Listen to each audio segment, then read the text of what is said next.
ഞാൻ ഏറ്റവും കൂടുതൽ ടൈം സ്പെൻഡ് ചെയ്തിരിക്കുന്ന ഒരു TWS എന്ന് പറയുന്നത് ആപ്പിളിൻ്റെ എയർപോഡ്സ് 4th ജനറേഷനാണ്. ആപ്പിൾ എയർപോഡ്സ് എന്ന് പറയുന്നത് ഇതൊരു മാസ്റ്റർ പീസ് ഓഫ് എഞ്ചിനീയറിംഗ് ആണ്. കാരണം ഇതിൻ്റെ ബിൽഡ് ക്വാളിറ്റി ആയിക്കോട്ടെ, ലുക്ക് ആൻഡ് ഫീൽ, സൗണ്ട് ആയിക്കോട്ടെ, എല്ലാം പെർഫെക്റ്റ്ലി ബാലൻസ്ഡ് ആണ്. അതുകൊണ്ട് തന്നെ എയർപോഡുകൾ ക്ലിനിക്കലി അടിപൊളിയാണ്.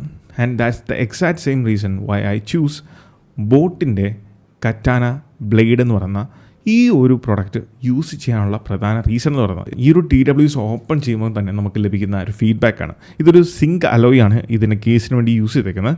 ഇത് ഓപ്പൺ ചെയ്യുമ്പം സ്ലൈഡ് ചെയ്ത് ഓപ്പൺ ചെയ്യുമ്പം നമുക്ക് ഒരു ബ്ലേഡ് ഇങ്ങനെ വെട്ടുമ്പം കേൾക്കുന്നൊരു സൗണ്ട് ഉണ്ടല്ലോ, ആ ഒരു സൗണ്ട് ഇതിൽ കൊടുത്തിട്ടുണ്ട്. സോ ഇതിൻ്റെ ബിൽറ്റിൻ ആയിട്ടുള്ള സ്പീക്കേഴ്സ് ഈ ഒരു കേസിൽ തന്നെ കൊടുത്തിട്ടുണ്ട്. നമ്മൾ ഓപ്പൺ ചെയ്യുമ്പോൾ നമുക്ക് ആ ഒരു സൗണ്ട് ഫീഡ്ബാക്ക് ലഭിക്കുക. ആൻഡ് ഇതിൻ്റെ ബോട്ടത്തിലായിട്ട് USB Type-C ചാർജിങ് ആണ്, ഫാസ്റ്റ് ചാർജിങ് സപ്പോർട്ടഡ് ആണ്. ഈവൻ ദോ ഇതിൻ്റെ ലുക്കും ഫീലും ഒക്കെ ഇങ്ങനെ ആണെങ്കിൽ പോലും ഇത് IPX4 water and dust resistant ആണ്. അതുകൊണ്ട് തന്നെ യാതൊരു തരത്തിലും നിങ്ങളുടെ സ്വെറ്റ് ഉണ്ടായാലോ നിങ്ങൾ വർക്കൗട്ട് ചെയ്യുമ്പോഴോ എങ്ങനെ യൂസ് ചെയ്താലും കംപ്ലൈൻറ്റ് ആകും, അല്ലെങ്കിൽ ഇങ്ങനത്തെ ഉള്ള ഇഷ്യൂസ് പേടിക്കുകയോ വേണ്ട. 4 ഇതിൻ്റെ sound and beast mode. So boat Katana blade എന്ന് പറയുന്ന ഈ ഒരു മോഡലിന് ഒരു പർട്ടിക്കുലർ ഫീച്ചർ കൊടുത്തിട്ടുണ്ട്, അതാണ് ബീസ്റ്റ് മോഡ്. അത് എനേബിൾ ചെയ്ത് കഴിഞ്ഞാൽ അപ് ടു 50 മില്ലി സെക്കൻഡിലേക്ക് ഈ ഒരു ലേറ്റൻസിനെ നമുക്ക് കുറയ്ക്കാൻ സാധിക്കും. സോ അത്ര റെസ്പോൺസീവ് ആയിട്ടുള്ള, പ്രത്യേകിച്ച് ഗെയിം കളിക്കുമ്പോൾ ലേറ്റൻസി എന്നുള്ള സൗണ്ട് ലേറ്റൻസി എന്ന് പറയുന്ന ഒരു ഇഷ്യൂ ആകാത്ത രീതിയിലാണ് ഈ ഒരു ബീസ്റ്റ് മോഡ് ഇതിൽ വർക്ക് ചെയ്യുന്നത്. അതുകൊണ്ട് തന്നെ ഗൺ ഷോട്ട് ആണെങ്കിലും ഫുഡ് സ്റ്റെപ്സ് ആണെങ്കിലും കൃത്യമായിട്ട് നമുക്ക് സിങ്ക് ചെയ്ത് അല്ലെങ്കിൽ പെർഫെക്റ്റ് ബാലൻസിൽ നമുക്ക് കേൾക്കാൻ സാധിക്കുന്നതാണ്. ഇനി ബഡുകളുടെ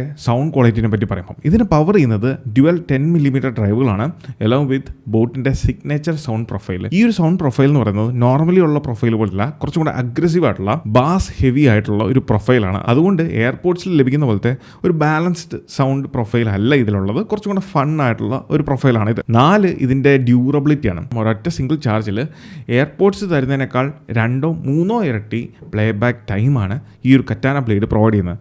ഓൾമോസ്റ്റ് 70 hours ആണ് ഇതിൻ്റെ പ്ലേ ബാക്ക് ടൈം. ഒരിക്കലും ഈ TWSനെ നമുക്ക് എയർപോഡ്സുമായിട്ട് കമ്പയർ ചെയ്യാൻ സാധിക്കത്തില്ല. ഓഫ് കോഴ്സ് പ്രൈസ് ഡിഫറൻസ് മാത്രമല്ല, ഇതിൻ്റെ build quality and sound profiles അങ്ങനെ എല്ലാം വെച്ച് നോക്കുമ്പോൾ മച്ച് ബെറ്റർ ആണ് എയർപോഡ്സ് എന്ന് പറയുന്നത്. പക്ഷേ നിങ്ങളൊരു ഗെയിമറാണ്, മൂവി എന്തൂസിയാസ്റ്റ് ആണ്, ലോങ് ടൈം വലിയ ചാർജിങ് ഒന്നും ചെയ്യാതെ നിങ്ങൾക്കൊരു സിംഗിൾ ചാർജിൽ ലോങ് ടൈം യൂസ് ചെയ്യാൻ ഒരു TWS ആണ് നിങ്ങൾ നോക്കുന്നെങ്കിൽ ബോട്ടിൻ്റെ കറ്റാന ബ്ലേഡ് എന്ന് പറയുന്ന ഈ ഒരു മോഡൽ ഡെഫിനറ്റ്ലി വർത്ത് ബൈയിങ്. ഇത് പർച്ചേസ് ചെയ്യാനുള്ള ഫ്ലിപ്കാർട്ട് ലിങ്ക് ഞാൻ താഴെ ഡിസ്ക്രിപ്ഷനിൽ പ്രൊവൈഡ് ചെയ്തിട്ടുണ്ട്. To check it out. So ഈ ഒരു വീഡിയോ നിങ്ങൾക്ക് ഇഷ്ടമായെന്ന് വിചാരിക്കുന്നു. So this is Milan. Catch you guys next one. Until then, piece.